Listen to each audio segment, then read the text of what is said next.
झारखंड के नेता प्रतिपक्ष और भाजपा विधायक अमर मौर्य गुरुवार चुनाव प्रचार के लिए आसनसोल पहुंचे। उन्होंने विशेष इंटरव्यू में तृणमूल और कांग्रेस पर हमला बोला। बंगाल की संदेश खाली की घटना को अमानवीय करार देने के साथ ही उन्होंने कहा कि बंगाल में भाजपा लगभग 30 सीट जीतने वाली है। वहीं चमड़ी के रंग पर बयान देकर विवादों में आए कांग्रेस नेता सैम पित्रोदा पर भी उन्होंने हमला किया। उन्होंने कहा कि इस बार कांग्रेस को दर्शक दीर्घा में बैठना पड़ेगा।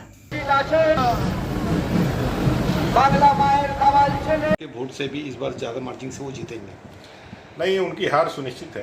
कहने के लिए कोई कुछ भी कहते हैं। तृणमूल भी हारेगा।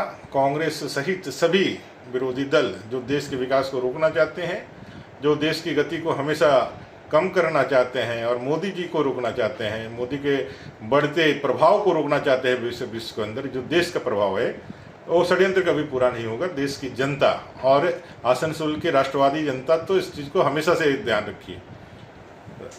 आसनसोल की जनता हमेशा से राम भक्त भी है और राष्ट्रवादी प्रेम के लोग भी हैं। इसलिए मैं पूरे दावे और भरोसे के साथ कह सकता हूं कि इस बार शत्रुघ्न सिन्हा जी को बड़े ही निराश मन से वापस बिहार जाना पड़ेगा। संदेश खाली में देखिए, अन्याय अत्याचार तो यहाँ पश्चिम बंगाल में कोई नया नहीं है।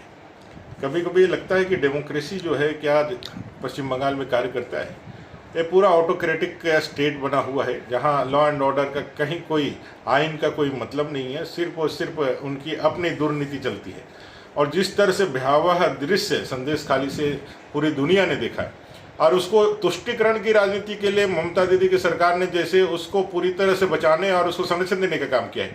ये तो सिर्फ एक राजनेता के रूप में नहीं, मानवता के रूप में भी ये बहुत बड़ा राक्षसी प्रवृत्ति वाला व्यवहार या कार्य है।